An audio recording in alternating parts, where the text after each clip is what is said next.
हमने और आपने शीत युद्ध के बारे में जरूर सुना है, जिसमें एक सिरे पर अमेरिका था और दूसरे सिरे पर सोवियत संघ। आज शीत युद्ध का एक नया प्लेटफॉर्म तैयार हो रहा है, जिसमें एक छोर पर अमेरिका ही है, दूसरे छोर पर चीन की तैनाती हुई है। कैसे चीन पर कसी जाएगी नकेल, करेंगे आज इस पर बात। यह है आवाज द वॉइस और आप देखना शुरू कर चुके हैं द मंजीत ठाकुर शो। ताज़ा खबर है कि चीन ने इस साल 5% विकास दर का टारगेट रखा है। ये टारगेट 35 सालों में सबसे नीचा स्तर है। चीनी संसद में प्रधानमंत्री ली ख़शियांग ने अपने कार्यकाल के अंतिम दिन ये ऐलान किया। 1978 में जब से चीन ने अपनी इकोनॉमी को खोला है, उसकी विकास दर 9% तक रही है, पर उसमें अब ठहराव आ रहा है। अमेरिका के नेतृत्व में पश्चिमी खेमे की कोशिश है कि चीन के आर्थिक और सैनिक विस्तार पर किसी तरह से रोक लगाई जाए। जिस तरह पहले अमेरिका ने सोवियत संघ को काबू में करने की कोशिश की थी, अब उसी तर्ज पर वो चीन को काबू करने की कोशिशें कर रहा है।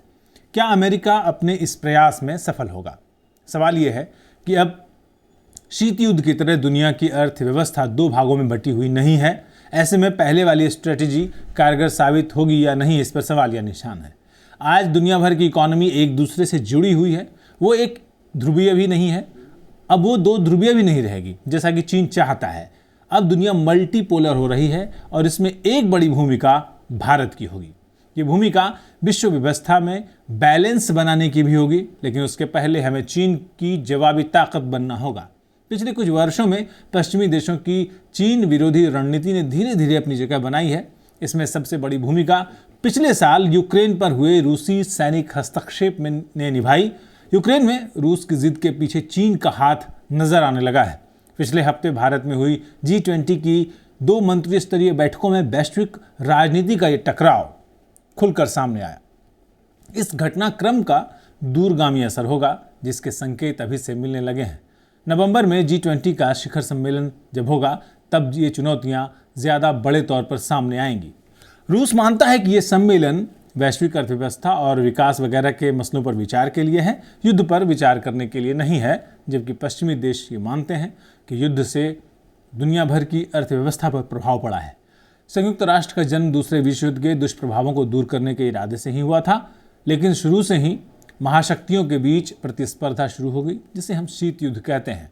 90 के दशक में सोवियत संघ के पराभव यानी पतन के बाद, विश्व व्यापार संगठन के जन्म के बाद ऐसा लगा कि दुनिया में आर्थिक सहयोग का एक नया वातावरण बनेगा। ऐसा करीब 2 दशकों तक चला भी। इस परिस्थिति में एक नई महाशक्ति के रूप में चीन का उदय हुआ और अब एक नए शीत युद्ध की स्थितियां तैयार हो गई हैं। मल्टीलेटरलिज्म की सफलता तभी संभव है जब बड़ी ताकतों के रिश्ते मीठे हों। भारत की कोशिश बड़ी ताकतों से समान दूरी रखते हुए सहयोग के रास्ते तैयार करने की है, पर मौजूदा हालात में इस रास्ते पर चलना आसान नहीं होगा। अमेरिका ने भारत की अहमियत को 21वीं सदी की शुरुआत में पहचाना और इसका एक बड़ा कारण चीन के साथ रणनीतिक संतुलन बैठाना था, लेकिन केवल यही एक कारण नहीं था। भारत का महत्व उसकी विविधता भरी परंपरागत संस्कृति और पश्चिमी लोकतंत्र के साथ बैठते अद्भुत तालमेल और शैक्षिक परंपराओं के कारण है, जो इस देश की धरोहर है। भारत के उदय का मतलब ये नहीं है कि भारत चीन को रोकने के लिए अमेरिका के पिछलेगू देश की तरह रहेगा।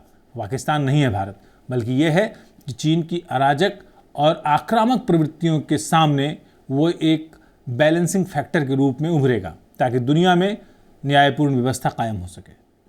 लेकिन भारत चीन की तरह भस्मासुर नहीं बनेगा। दुनिया भर में भारत की भूमिका पहले से कहीं अधिक महत्वपूर्ण हुई है। भारत की तेजी से बढ़ती अर्थव्यवस्था इसकी एक झलक भर है। भारत का भरोसा विश्व बंधुत्व में है, वसुधैव कुटुंबकम में है, और इसलिए चीन जैसे इंट्रोवर्ट लेकिन आक्रामक देश की बजाय दुनिया भारत को तरजीह दे रही है, निवेश के मामले में हो चाहे दोस्ती के मामले में। बहरहाल, भारत के गाने नाटू नाटू ने ऑस्कर जीता है और एक डॉक्यूमेंट्री द एलिफेंट विस्परर्स को भी ये अवार्ड मिला है। इससे भारत की सॉफ्ट पावर के तौर पर आगे बढ़ने के संकेत पर इसको देखा जाना चाहिए। ऐसी पावर किताबों और ज्ञान विज्ञान के जरिए बढ़ती हैं। हाल ही में हमने गीतकार, शायर, पत्रकार आलोक श्रीवास्तव से एक बात की। उनकी किताब आमीन फिर से छपकर आई है। पुस्तक मेला में मैं मौजूद हूँ और प्रगति मैदान में हमारे साथ, जिनको परिचय की कोई जरूरत नहीं है, आलोक श्रीवास्तव कवि हैं, गीतकार हैं, लेखक हैं पत्रकार हैं और सिनेमा के लिए गीत लिखते हैं। मैं बहुत सारे सवाल पूछने वाला हूँ इनसे। सर सबसे अच्छा, पहले जब मंजीत भाई हम पत्रकारों को हाँ। जब किसी का परिचय नहीं देना होता है तो सबसे अच्छा ये तो खुद किसी परिचय के मोहताज नहीं है। नहीं, सोशल मीडिया में ना 3 सेकंड का जी जी जी जो है ना स्पैन होता है, लोग बदल देते हैं। हाँ। इसलिए इससे पहले कि लोग बदल दें, हम बता दें कि फिल्मों के लिए भी गीत लिखते हैं और उनकी नई किताब आई है आमीन। और ये सर सबसे पहले ये गीत लिखते हैं। इन गीतों में हम लोग एक टाइम देख रहे थे 90s में, जब कविताएं खत्म थी फिल्मी गीतों से। तो पोइट्री को कैसे वापस ला रहे हैं? कुछ लोग हैं, शायद कामिल है, आप हैं, ये लोग पोइट्री को वापस ला रहे हैं। हम लोग कोशिश करते हैं, तो मैं तो कोशिश करता हूँ अपनी तरफ से कि मुझे सिचुएशन पहले मिले और सिचुएशन पर मैं क्योंकि जैसे अभी जो अटकन चट्टन फिल्म थी A.R. रहमान सर ने प्रेजेंट की थी और उसमें शिवमणि का डेब्यू म्यूजिक था, तो उसमें पहले मुझे उनकी जो पत्नी है रूना रिजवी, राजकुमार रिजवी साहब की पत्नी है, उन्होंने मुझे ब्रीफ कर दिया कि आलोक भाई हमको इस तरह से सिचुएशन है हमारी एक बच्चे की तरफ से जो जिसके पेरेंट्स नहीं है और याद कर रहा है। तो मैं कोशिश ही करता हूँ कि डायरेक्टर, और मैं थोड़ा सा ब्लेस्ड हूँ कि मुझे अब तक जो डायरेक्टर्स मिले हैं, जो काम मिले, उसमें मुझे सिचुएशन पहले दी गई, फिर मैंने गाना है। बहुत कम हुआ ऐसा कि मुझे ट्रैक दिया गया हो और मैंने, चूँकि जो इंडस्ट्री में जो काम करने वाले वो बाहैसियत पोएट जानते हैं, तो वो उसका रिगार्ड करते हैं कि नहीं ये पोएट है तो ये पहले अच्छे से लिख देगा फिर इसके बाद बनाएंगे। तो अभी रिसेंटली मुझे रेखा भारद्वाज जी ने भी एक गीत दिया, हालांकि वो ट्रैक था, लेकिन वो चूँकि वो घराना ऐसा है, विशाल भाई खुद डॉक्टर बशीर बद्री साहब और गुलजार साहब के ज़रिए से आए, उन्होंने म्यूज़िक और पोइट्री सीखी है, तो उन लोगों को बहर का मीटर का तमीज़ है बहुत ज़्यादा। तो मैंने जो भी अभी जो ट्रैक पे गाना लिखा वो भी बिल्कुल पोइट्री की तरह ही था। तो मैं कोशिश करता हूँ कि जो पोइट्री का एसेंस है वो बचा रहना चाहिए, क्योंकि वो बचा रहेगा तो गाना आपको अच्छा लगेगा। पोइट्री और गीत है सिचुएशन से। पोइट्री आप लिखते हैं तो कोई सिचुएशन नहीं अपने आप को कविता उभर आती होगी, तितलियों की तरह पकड़ते हैं शब्द जैसे को। जैसे वो ये है कि एक आप अपने लिए घर बनाए और एक आप ठेके पे घर बनाए। तो ये वैसा है कि जब आप फिल्म के लिए लिखते हैं या किसी सीरियल के लिए टाइटल सॉन्ग लिखते हैं, तो आपको फिर इसका ख्याल रखना पड़ता है कि वो उसका थीम क्या है। लेकिन जब आप खुद लिख रहे होते हैं, अपने लिए लिख रहे होते हैं, तो जो आपको इल्हाम होता है, जो आप सोचते हैं अपने आसपास के बारे में, अपने समाज के बारे में, अपने समय के बारे में, आप वो लिखते हैं या अपने बारे में। लेकिन फिल्म में ऐसा लिखना ये होता है कि उसने कहा कि नहीं साहब ये है और इसमें ये बताना है और इस अंतरे में ये चीज़ चाहिए और उस अंतरे में उसे ये कहना है। तो फिर आप एक सवाल, कई शायर जो है ना वो कहता है कि मैं फूलों से, कलियों, सितारों से तेरी मांग भर दूंगा। पत्रकार कहता है ये गलत है। आपके दो जो हैं, पत्रकार भी हैं, आप शायर भी हैं, तो शायर और पत्रकार आमने सामने रात में उठ के खड़े नहीं होंगे, अरे यार ऐसे थोड़ी होता है। नहीं, वो उसके लिए आपको मेरे ख्याल से मेरे शो में वो जावेद अख्तर साहब की बाइक चलानी चाहिए जो अभी उन्होंने दी है, कि अब जो मेरी जनरेशन आ रही है उसको गुल और बुलबुल से ज़्यादा लेना देना है नहीं। वो अपने कंटेम्प्रेरी वक्त की बात करती है, अपने समय की बात करती है, और अपनी पोइट्री में तो कम से कम ऐसी बात करती है वो जो आपके हमारे सबके साथ इन्वॉल्व। और अब हम लोग कहाँ गुल और बुलबुल में खेलते हैं, मतलब बहैसियत पत्रकार आप भी काम बागीचे में सुबह फूल सूंघने जाते हैं, दिन की शुरुआत होगी राम जलालुद्दीन मोहम्मद अकबर की तरह, ऐसे नहीं। लेकिन हम लोग जिस आम साधारण परिवेश में पले बड़े हैं, तो मैं कोशिश करता हूँ कि मेरी ज़बान और मेरी कविता ऐसी हो कि मैं कहूँ और आप समझें। ये जो नई किताब है आमीन, तो इसके बारे में थोड़ा सा दर्शकों को बताएं। ये पेंगुइन के लिए नई है। वैसे ये पहले छप चुकी है, इसके 5-6 एडिशंस आ चुके हैं। मैं ब्लेस्ड हूँ कि नामवर सिंह जी ने, कमलेश्वर जी ने और गुलजार साहब ने इसकी भूमिका लिखी है। रशिया का एक बहुत प्रतिष्ठित सम्मान है, पुष्किन सम्मान, जिससे मिल चुका है। हमारे प्रदेश का, मध्य प्रदेश का साहित्य अकेडमी का 2007 में सम्मान मिल चुका है। तो ये एक अन्य प्रकाशक महोदय पर थी, तो वहाँ से इसको जो है पेंगुइन पर लाया गया ताकि इसका आकार प्रकार, और ये अगर वहीं छपती तो गालिबन इसका ये छठा एडिशन होता, तो इसको आप सिर्फ एडिशन मानिए। तो ये एक नए साइज, नए कलेवर में वैशाली, हाँ, पेंगुइन ने और वैशाली जी ने और उनकी पूरी टीम ने, मतलब एक मुझ जैसे नए रचनाकार को इतना मजाक का मौसम चल रहा है। इतना महत्व देखिए और बहुत सुंदर छापी है।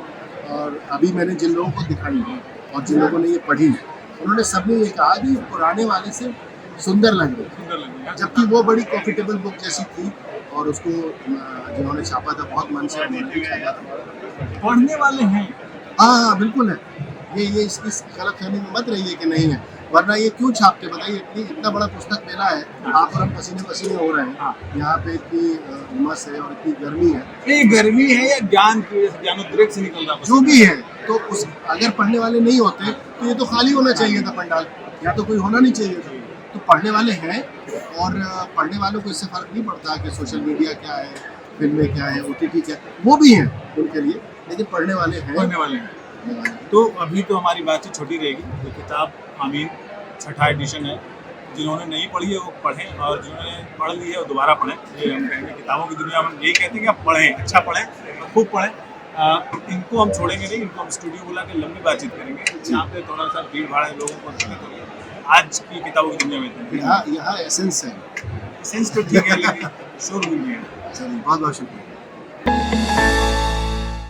जिंदगी चलती रहे, इसके लिए खुद भी चलते रहना ज़रूरी है, और ये इसलिए भी महत्वपूर्ण है कि आप कहाँ जा रहे हैं। और अगर आप कहीं जाने की सोच रहे हैं तो कश्मीर जाइए, वहाँ इन दिनों बादाम के फूल खिले हैं। कश्मीर से उसका जायज़ा लिया है अनीसा खान ने।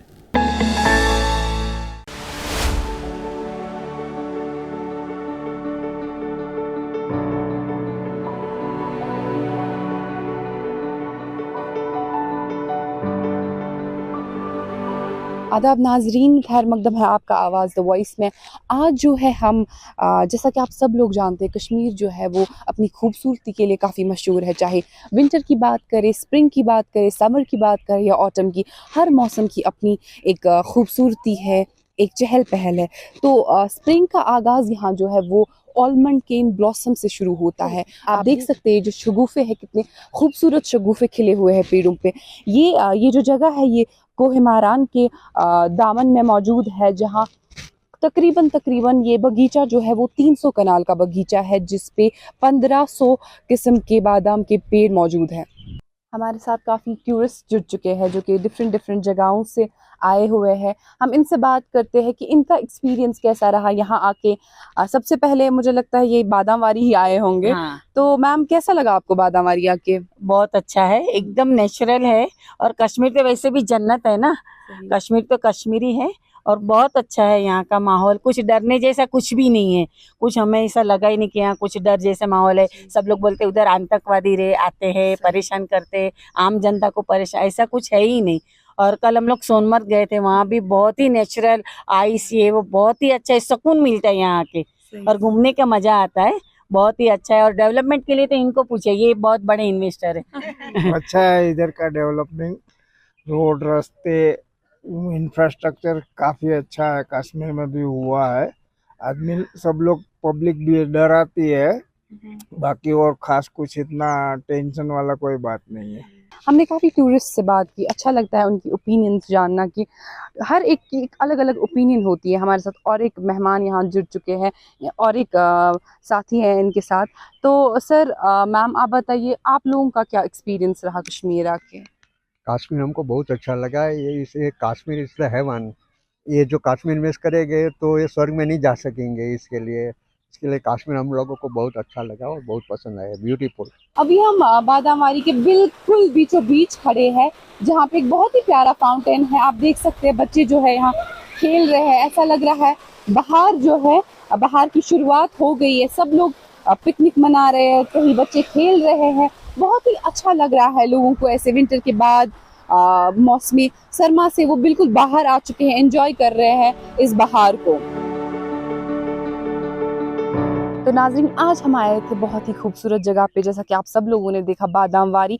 बादामवारी में हमने काफ़ी लोगों से बात की, चाहे वो मकामी बाशिंदे हो या गैर मकामी टूरिस्ट। का कहना है उन्हें यहाँ की मेहमान नवाजी जो है वो बहुत ही अच्छी लगी है। हम दुआ करते हैं आप सब भी यहाँ आए और आप सब भी हमारी मेहमान नवाजी का मज़ा लें। शुक्रिया। भारत एक ऐसा देश है जो अभी हर तरह से तरक्की की राह पर है। हम दुनिया भर में चमकते हुए सितारे की तरह उभर रहे हैं। ब्राइट स्पॉट कहते हैं इसको पश्चिम के देश। देश के हर नागरिक को तालीम के ज़रिए, डेवलपमेंट के ज़रिए इस विकास की दौड़ में अपनी अपनी हिस्सेदारी निभानी है और इसके लिए हर कोई तैयार भी हो रहा है। मंजीत ठाकुर से में आज इतना ही। दीजिए विदा मुझे यानी मंजीत ठाकुर को और हमारी पूरी टीम को। नमस्कार।